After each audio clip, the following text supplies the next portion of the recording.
ಆತ್ಮಸಂತೃಪ್ತಿ ಕಾರ್ಯಕ್ರಮಗಳನ್ನು ವೀಕ್ಷಿಸ್ತಿರುವಂಥ ನನ್ನೆಲ್ಲ ಪ್ರಿಯ ಸಹೋದರ ಸಹೋದರರನ್ನು ಕರ್ತನಾದ ಯೇಸುವಿನ ದಿವ್ಯನಾಮದಲ್ಲಿ ನಾನು ಈ ಕಾರ್ಯಕ್ರಮಗಳಿಗೆ ಆಮಂತ್ರಿಸ್ತೇನೆ.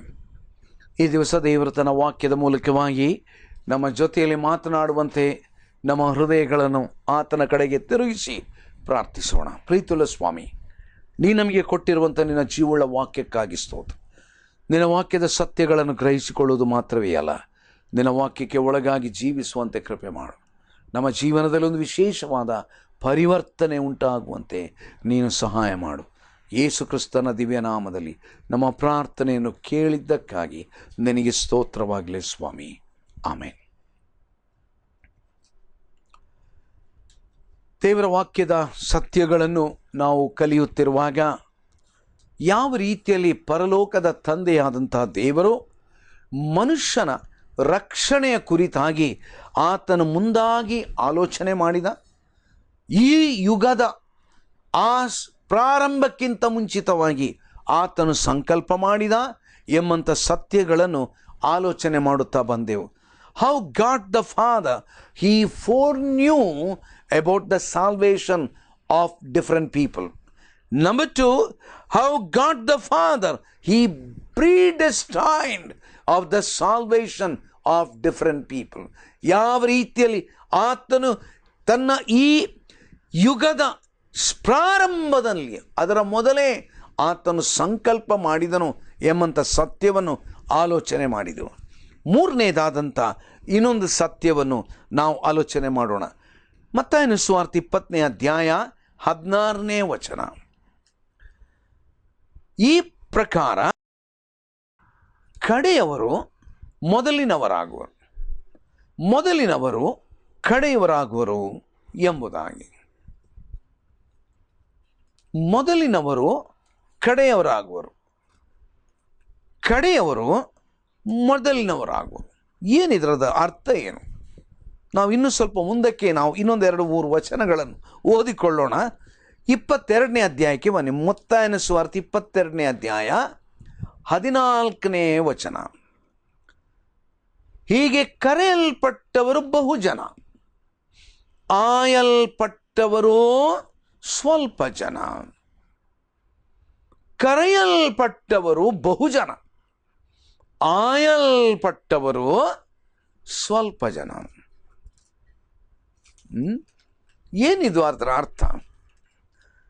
ಕಡೆಯವರು ಮೊದಲಿನವರಾಗ್ತಾರೆ, ಮೊದಲಿನವರು ಕಡೆಯವರಾಗ್ತಾರೆ. 2ನೇ ವಚನ, ಕರೆಯಲ್ಪಟ್ಟವರು ಬಹುಜನ, ಆಯಲ್ಪಟ್ಟವರು ಸ್ವಲ್ಪ ಜನ. ಇದನ್ನು ಸ್ಪಷ್ಟೀಕರಿಸುವುದಕ್ಕಾಗಿ ನೀವೊಂದು ಚಿಕ್ಕ ಉದಾಹರಣೆ ಕೊಡ್ತೇನೆ ನಾನು. ಅನೇಕ ಸಾರಿ ನಾವು ಬೇರೆ ಬೇರೆ ಉದ್ಯೋಗಗಳಿಗಾಗಿ ನಾವು ಇಂಟರ್ವ್ಯೂಗೆ ಕಾಲ್ ಮಾಡ್ತೇವೆ. ಇಂಟರ್ವ್ಯೂಗೆ ಕಾಲ್ ಮಾಡುವಾಗ ಅಪ್ಲಿಕೇಶನ್ಸನ್ನು ಕಾಲ್ ಮಾಡ್ತೇವೆ. ಒಂದು ಯಾವುದೋ ಒಂದು ಗುಮಾಸ್ತನ ಹುದ್ದೆ, 100 ಜನ ಅಪ್ಲೈ ಮಾಡಿದರು. ಅದರಲ್ಲಿ ಕೆಲವರು ನೆನೆಸಿದ್ರು ನಾನು ಫಸ್ಟ್ ಅಪ್ಲೈ ಮಾಡಿದರೆ ನನಗೆ ಜಾಬ್ ಸಿಗ್ತದೆ ಅಂತ.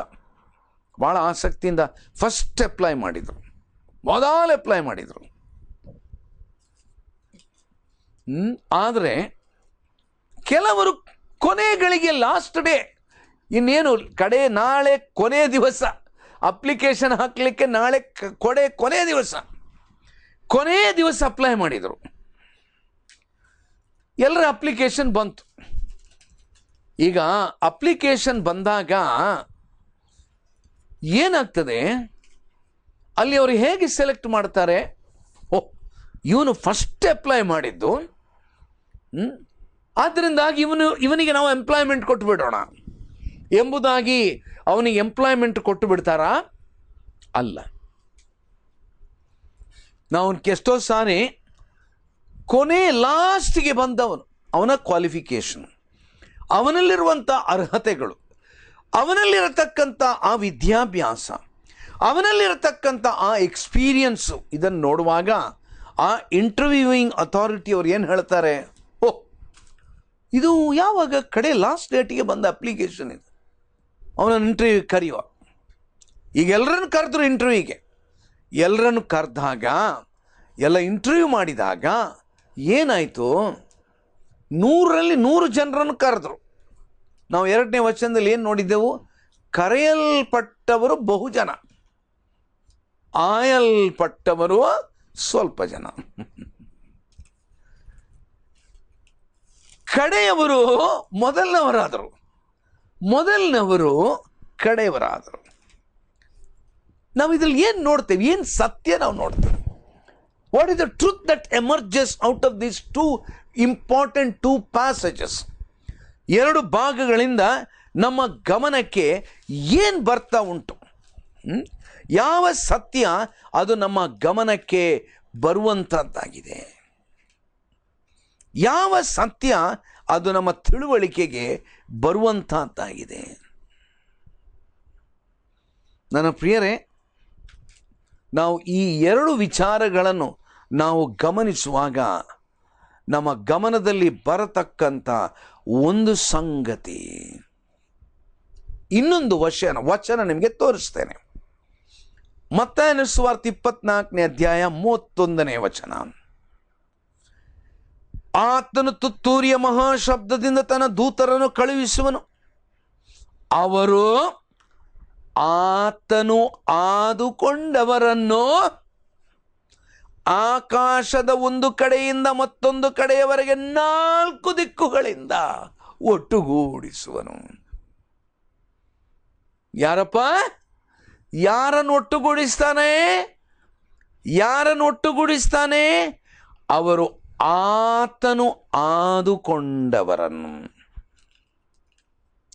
What is that? You will understand. ನಾವು 3 ವಚನ ಓದಿದೆ ನಿಮ್ಮ ಮುಂದೆ. ಇನ್ನೊಂದು ಸಾರಿ ನಿಮ್ಮ ಗಮನಕ್ಕೆ ಒಂದೊಂದಾಗಿ ಕ್ಲುಪ್ತವಾಗಿ ನಾನು ತಗೊಂಡು ಬರ್ತೇನೆ. ಏನಂತ ನಾವು ಓದಿದೆವು? ಮೊದಲನೇದಾಗಿ ಕಡೆಯವರು ಮೊದಲನವರು, ಮೊದಲನವರು ಕಡೆಯವರು. ಆಮೇಲೆ 22ನೇ ಅಧ್ಯಾಯ 14ನೇ ವಚನ, ಕರೆಯಲ್ಪಟ್ಟವರು ಬಹುಜನ, ಆಯಲ್ಪಟ್ಟವರು ಸ್ವಲ್ಪ ಜನ. 24ನೇ ಅಧ್ಯಾಯದಲ್ಲಿ ನಾವೀಗ ಓದಿದಂಥದ್ದು, ಅವರು ಆತನು ಆದುಕೊಂಡವರು. One who have been chosen. ಒಂದು ಇಂಟರ್ವ್ಯೂ ಆದಾಗ ಅಲ್ಲಿ ಒಂದು ವೇಳೆ 5 ಪೋಸ್ಟ್ ಉಂಟು, 5 ವೇಕೆನ್ಸಿ ಉಂಟು, 100 ಜನರು ಅಪ್ಲೈ ಮಾಡಿದ್ದಾರೆ. ಅದರಲ್ಲಿ ಕೆಲವರು ಫಸ್ಟ್ ಅಪ್ಲೈ ಮಾಡಿದ್ದು, ಕೆಲವರು ಕೊನೆಯದಾಗಿ ಅಪ್ಲೈ ಮಾಡಿದ್ದು. ಈಗ 5 ಜನರನ್ನು ಸೆಲೆಕ್ಟ್ ಮಾಡುವಾಗ ಫಸ್ಟ್ ಅಪ್ಲೈ ಮಾಡಿದವರು ಯಾರಂತಲ್ಲಿ ಹೇಳಿ ಸೆಲೆಕ್ಟ್ ಮಾಡ್ತಾರಾ? ಇಲ್ಲ. ಆ ಇಂಟರ್ವ್ಯೂನಲ್ಲಿ ಯಾರನ್ನು ಆ ಇಂಟರ್ವ್ಯೂಯಿಂಗ್ ಅಥಾರಿಟಿಯವರು ಆರಿಸಿಕೊಳ್ತಾರ? ದೇವರು ಆರಿಸಿದಂಥ ವ್ಯಕ್ತಿಗಳು. ನನ್ನ ಪ್ರಿಯರೇ, ಈ ವಾಕ್ಯ ಭಾಗದಿಂದ ನಾವು ತಿಳಿಯತಕ್ಕಂಥ ಒಂದು ಬಹಳ ಅಮೂಲ್ಯವಾದಂಥ ಒಂದು ಸತ್ಯ, ಅವರು ಆತನು ಆದುಕೊಂಡವರು, ಆತನು ಆದುಕೊಂಡವರು. ನನ್ನ ಪ್ರಿಯರೇ, ದೇವರು ಆತನು ರಕ್ಷಣೆಗೋಸ್ಕರವಾಗಿ ಆದುಕೊಂಡಂಥ ವ್ಯಕ್ತಿ, ದೇವರು ಆದುಕೊಂಡಂಥದ್ದು, one who has been chosen or elected by God, ದೇವರಿಂದ ಆರಿಸಲ್ಪಟ್ಟ. ಕರೆಯಲ್ಪಟ್ಟವರು ಅನೇಕರು, ಆರಿಸಲ್ಪಟ್ಟವರು ಕೆಲವರು. ಕರೆಯಲ್ಪಟ್ಟವರು ಅನೇಕರು, ಆರಿಸಲ್ಪಟ್ಟವರು ಕೆಲವರು. ನಾನು ಇನ್ನೂ ಸ್ವಲ್ಪ ವಿವರಣೆ ಕೊಡ್ತೇನೆ. ನಾನು ಕಳೆದಂಥ 51 ವರ್ಷಗಳಿಂದ ದೇವರ ವಾಕ್ಯದ ಸುವಾರ್ತೆಯನ್ನು ಸಾರ್ತಾ ಇದ್ದೇನೆ. ನಮ್ಮ ದೇಶದ ಅನೇಕ ಭಾಗಗಳಲ್ಲಿ, ಲೋಕದ ಅನೇಕ ಭಾಗಗಳಲ್ಲಿ ದೇವರ ವಾಕ್ಯದ ಸತ್ಯಾಂಶಗಳನ್ನು ಬೋಧಿಸುತ್ತಾ ಬಂದಿದ್ದೇನೆ. ಅನೇಕ ದೊಡ್ಡ ಕೂಟಗಳಲ್ಲಿ ಮಾತನಾಡುತ್ತಾ ಬಂದಿದ್ದೇನೆ. ಅನೇಕ ಸಾರಿ ದೇವರ ವಾಕ್ಯದ ಸುವಾರ್ತೆಯನ್ನು ಹೇಳಿದ ನಂತರ ಕರ್ತನಾದ ಯೇಸುವಿನ ಅಂಗೀಕಾರ ಮಾಡುವುದಕ್ಕೆ ಯಾರಿಗೆ ಮನಸ್ಸುಂಟೋ ಅವರು ಯೇಸುವಿನ ಬಳಿಗೆ ಬರುವುದಕ್ಕೆ ನೀವು ತೀರ್ಮಾನ ಮಾಡುವುದಾದರೆ ನಿಮ್ಮ ಕೈಗಳನ್ನು ಎತ್ತರಿ,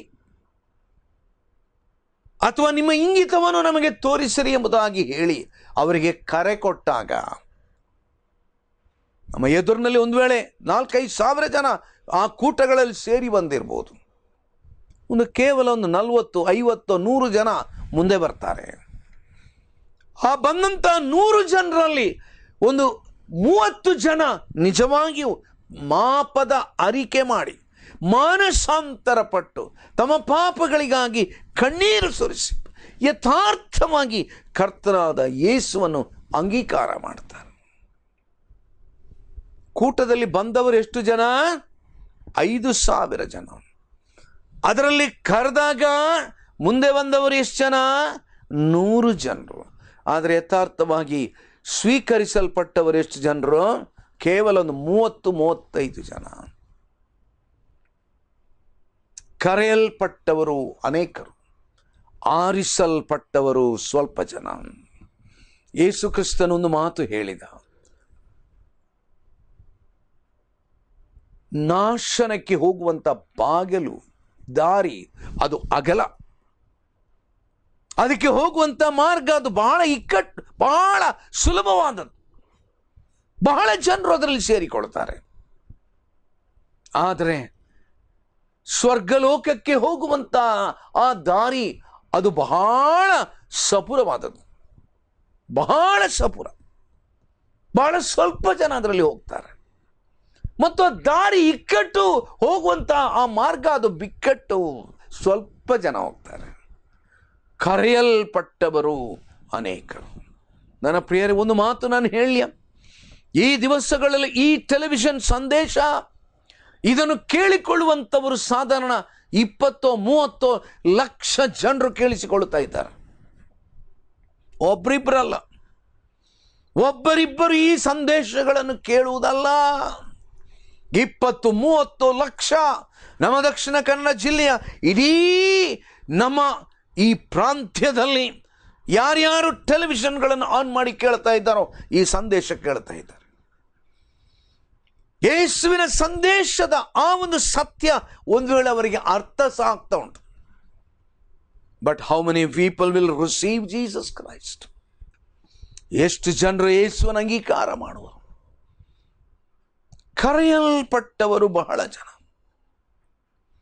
20-30 ಲಕ್ಷ ಜನರು ಕರೆಯಲ್ಪಟ್ಟರು.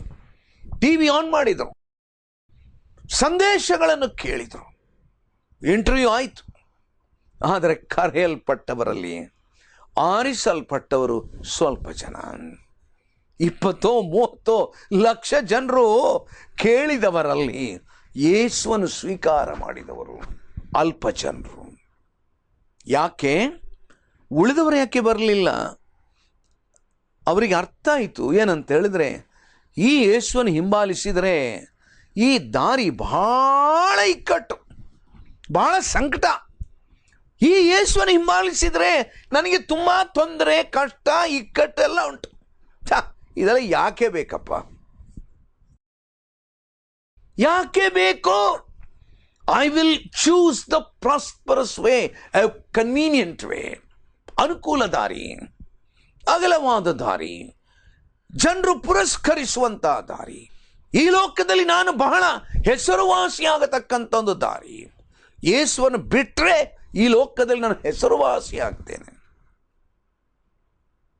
But do you know, may I tell you one thing, the world wants people who are famous, but God wants people who are faithful to him. ದೇವರು ಈ ಲೋಕದಲ್ಲಿ ಆರಿಸಿಕೊಳ್ಳುವಂಥದ್ದು ಆತನಿಗೆ ನಂಬಿಗಸ್ತರಾಗಿರುವುದಕ್ಕೆ ಸಿದ್ಧರಾದವರು. ದೇವರ ವಾಕ್ಯ ಹೇಳ್ತಾ ಉಂಟು, ನಾವೀಗ ಓದಿದಂಥ ವಾಕ್ಯ ಭಾಗಗಳಲ್ಲಿ ಬಹಳ ಗಂಭೀರವಾದಂಥ ಒಂದು ಸತ್ಯ. ನನ್ನ ಪ್ರಿಯರೇ, ಎಷ್ಟೊಂದು ಅಮೂಲ್ಯವಾದಂಥ ಸತ್ಯ, ಎಷ್ಟೊಂದು ಅಮೂಲ್ಯವಾದಂಥ ಒಂದು ಸತ್ಯ. ಆದರೆ ಈ ದಿವಸಗಳಲ್ಲಿ ಏನಾಗ್ತಾ ಉಂಟು? ಯಾರ್ಯಾರನ್ನು ದೇವರು ಆದುಕೊಳ್ತಾನ ಅವರು ಲೋಕದ ಕಟ್ಟಕಡೆಯಿಂದ ಕರ್ತನಿಗೋಸ್ಕರವಾಗಿ ಆಯಲ್ಪಡುವರು. ಇನ್ನೊಂದು ವಚನ ಓದ್ತೇನೆ, ಮಾರ್ಕನ ಸುವಾರ್ತೆ 13ನೇ ಅಧ್ಯಾಯ 27ನೇ ವಚನ, 26ನೇ ವಚನದಿಂದಲೂ ಓದ್ತೇನೆ. ಆಗ ಮನುಷ್ಯಕುಮಾರನು ಬಹುಬಲದಿಂದಲೂ ಮಹಿಮೆಯಿಂದಲೂ ಮೇಘಗಳಲ್ಲಿ ಬರುವುದನ್ನು ಕಾಣುವರು, ಮತ್ತು ಆತನು ತನ್ನ ದೂತರನ್ನು ಕಳುಹಿಸಿ ತಾನು ಆದುಕೊಂಡವರನ್ನು ಭೂಮಿಯ ಕಟ್ಟ ಕಡೆಯಿಂದ ಆಕಾಶದ ಕಟ್ಟ ಕಡೆಯವರೆಗೂ ಇರುವ 4 ದಿಕ್ಕುಗಳಿಂದ ಒಟ್ಟುಗೂಡಿಸುವರು. ನನ್ನ ಪ್ರಿಯರೇ, ಈ ದಿವಸ ನಾನೊಂದು ಪ್ರಶ್ನೆ ಕೇಳ್ತೇನೆ. ನಾವು ಈ ವಾಕ್ಯವನ್ನು ಕೇಳುತ್ತಿರುವಂಥ ಸಂದರ್ಭದಲ್ಲಿ ನಾನು ದೇವರ ಸನ್ನಿಧಾನದಲ್ಲಿ ಆತನಿಂದ ನಾನು ಆರಿಸಲ್ಪಟ್ಟವನಾಗಿದ್ದೇನೋ? Am I sure that I have been chosen by God? Am I sure that I have been elected by God? ದೇವರಿಂದ ಆರಿಸಲ್ಪಟ್ಟವನು, ದೇವರಿಂದ ಆರಿಸಲ್ಪಟ್ಟಂಥ ಒಂದು ಅನುಭವ ನನಗೆ ಉಂಟೋ? ನನ್ನ ಪ್ರಿಯರು, ಈ ದಿವಸದಲ್ಲಿ ನಾವು ಈ ವಾಕ್ಯ ಭಾಗವನ್ನು ಕೇಳುತ್ತಿರುವಾಗ ನಮ್ಮ ಹೃದಯದ ಅಗಾಧದಲ್ಲಿ ಹೌದು, ನಾನು ದೇವರಿಂದ ಕರೆಯಲ್ಪಟ್ಟವನು ಎಂಬಂಥ ಒಂದು ತಿಳುವಳಿಕೆ ನಮಗಿದ್ದಾರೆ. ನಾವು ಭಾಗ್ಯವಂತರು. ಅಪೊಸ್ತಲರ ಕೃತ್ಯಗಳ ಗ್ರಂಥಕ್ಕೆ ಬರುವಾಗ 9ನೇ ಅಧ್ಯಾಯದಲ್ಲಿ ಯೇಸು ಕ್ರಿಸ್ತನನ್ನು ನಂಬಿದವರನ್ನು ಹಿಂಸೆ ಮಾಡುತ್ತಿದ್ದಂಥ ಸೌಲನು ತಾನಾಗಿಯೇ ಯೇಸುವಿನ ಶಿಷ್ಯನಾದಂಥ ಒಂದು ಘಟನೆ ನಾವಲ್ಲಿ ಓದ್ತಾ ಇದ್ದೀವಿ. ಈ ಸೌಲನು ಯಾರಾಗಿದ್ದ? ಯಾರು ಯೇಸುವನ್ನು ನಂಬಿದ್ದಾರ, ಯಾರು ಯೇಸುವನ್ನು ಪ್ರೀತಿ ಮಾಡುತ್ತಾರೋ ಅವರನ್ನು ಹಿಂಸೆ ಮಾಡುವಂಥದ್ದು ಕೆಲಸನೇ ಈ ಒಂದು ಸೌಲನ ಕೆಲಸವಾಗಿತ್ತು. ನನ್ನ ಪ್ರಿಯ ಸಹೋದರ, ನನಗೆ ಗೊತ್ತಿಲ್ಲ ನೀನು ಒಂದು ವೇಳೆ ಈ ಕೆಲಸದಲ್ಲಿ ಇದೆಯೋ ಇಲ್ವಾ. ಯಾರು ಯೇಸುವಿನ ಹೆಸರು ಹೇಳ್ತಾರ ಅವರಿಗೆ ತೊಂದರೆ ಕೊಡುವುದು, ಅವರಿಗೆ ಹಿಂಸೆ ಮಾಡುವುದು, ಅವರ ವಿರುದ್ಧವಾಗಿ ಮಾತನಾಡುವುದು, ಇಂಥ ಒಬ್ಬ ಮನುಷ್ಯ, ಕ್ರೈಸ್ತರಂತ ಹೇಳಿದಂಥ ವಿಶ್ವಾಸಿಗಳು ಈ ಮನುಷ್ಯನ ನೋಡಿದರೆ ಭಯಪಟ್ಟುಕೊಳ್ಳುತ್ತಿದ್ದಂಥ ಒಬ್ಬ ಮನುಷ್ಯ. ಅಂದರೆ ಬಹಳ ಒಂದು ಅದ್ಭುತ ಆಯಿತು. ಏನಾಯಿತು? ಇಂಥ ಕ್ರಿಸ್ತ ವಿರೋಧಿಯಾದಂಥ ಸೌಲನನ್ನು ದೇವರು ಆರಿಸಿಬಿಟ್ಟ. ಬಹಳ ಅದ್ಭುತ ಅಲ್ಲ? One who was opposing Christ, one who was opposing the disciples of Christ, ಯೇಸುವಿನ ಶಿಷ್ಯರನ್ನೇ ವಿರೋಧ ಮಾಡುತ್ತಿದ್ದಂಥ ಆ ಸೌಲನನ್ನೇ ದೇವರು ಎಬ್ಬಿಸಿಬಿಟ್ಟ. ನನಗೆ ಗೊತ್ತಿಲ್ಲ ಪ್ರಿಯರೇ, ಈ ಟೆಲಿವಿಷನ್ ಸಂದೇಶಗಳನ್ನು ಕೇಳುತ್ತಿರುವಂಥ ನೀನು ಈ ದಿವಸದಲ್ಲಿ ಒಂದು ವೇಳೆ ಯೇಸುವಿನ ವೈರಿಯಾಗಿ ಯೇಸುವಿನ ಶಿಷ್ಯರನ್ನು ವಿರೋಧಿಸುವಂಥ ಒಂದು ಗುಂಪಿನಲ್ಲಿ ನೀನಿರ್ಬೋದು. But may I tell you, I do not know, God may have a plan to choose you. ದೇವರು ಇಂಥ ಒಬ್ಬ ಮನುಷ್ಯನನ್ನು ಆರಿಸಿಕೊಂಡ. 9ನೇ ಅಧ್ಯಾಯ ನಾವು ಅಲ್ಲಿ ಸೌಲನ ಒಂದು ವಿಶೇಷವಾದಂಥ ಆ ಬದಲಾವಣೆ ಆದಂಥ ಒಂದು ಕತೆ ನಾವಲ್ಲಿ ಓದ್ತೇವೆ. ಇವಾಗ ಆತನು ಕರ್ತನನ್ನು ತಿಳುಕೊಂಡ ನಂತರ ದಮಸ್ಕದಲ್ಲಿದ್ದಂಥ ಅನನೀಯನಿಗೆ ದೇವರು ದರ್ಶನ ಕೊಟ್ಟು ಈ ಸೌಲನ ಬಳಿಗೆ ಹೋಗ್ಲಿಕ್ಕೆ ಹೇಳ್ತಾನೆ. ಏನು ಹೇಳ್ತಾ? 15ನೇ ವಚನ, ಕರ್ತನು ಅವನಿಗೆ, ನೀನು ಹೋಗು, ಆ ಮನುಷ್ಯನು ಅನ್ಯ ಜನರಿಗೂ ಅರಸುಗಳಿಗೂ ಇಸ್ರಾಯೇಲ್ಯರಿಗೂ ನನ್ನ ಹೆಸರನ್ನು ತಿಳಿಸುವುದಕ್ಕಾಗಿ ನಾನು ಆರಿಸಿಕೊಂಡ ಸಾಧನವಾಗಿದ್ದಾನೆ. ಅಬ್ಬ, ಯಾರನ್ನು ದೇವರು ಆರಿಸಿಕೊಂಡದ್ದು? ಯಾರನ್ನು ದೇವರು ಆರಿಸಿಕೊಂಡದ್ದು? ಯಾವ ಮನುಷ್ಯನು ಯೇಸುವನ್ನು ವಿರೋಧಿಸ್ತಿದ್ನೋ, ಯೇಸುವಿನ ಶಿಷ್ಯರಿಗೆ ಹಿಂಸೆ ಮಾಡಿ ಅವರಿಗೆ ಬೇಕಾದಂಥ ರೀತಿಯಲ್ಲಿ ಅವರನ್ನು ತೊಂದರೆಪಡಿಸಿ ಸೆರೆಮನೆಗೆ ಹಾಕುವಂಥ ಕೆಲಸದಲ್ಲಿ ಪ್ರಖ್ಯಾತಿ ಹೊಂದಿದಂಥ ಸೌಲನನ್ನೇ ದೇವರು ಬದಲಾವಣೆ ಮಾಡಿದ. If God can transform Saul, the opposer of Christians, and Jesus Christ, is it possible that God can change you? I believe that God is able to change you my dear friend, ನನ್ನ ಪ್ರಿಯ ಸ್ನೇಹಿತನೇ,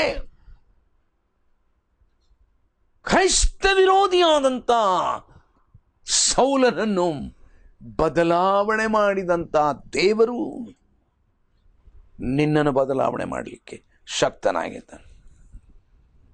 I don't know whether you are one among the chosen person by Jesus Christ in eternity. ನಿತ್ಯ ಕಾಲದಲ್ಲಿ ದೇವರು ನಿನ್ನನ್ನು ಆರಿಸಿಕೊಂಡಂತ, ನೋಡ್ರಿ ದೇವರು ಏನು ಹೇಳ್ತಾ ಇದ್ದಾನಂದರೆ, ಅನನೀಯನಿಗೆ ನೋಡ್ರಿ ಆತನಿಗೆ ದರ್ಶನದಲ್ಲಿ ಒಂದು ಮಾತು ಹೇಳ್ತಾ ಇದ್ದಾನೆ.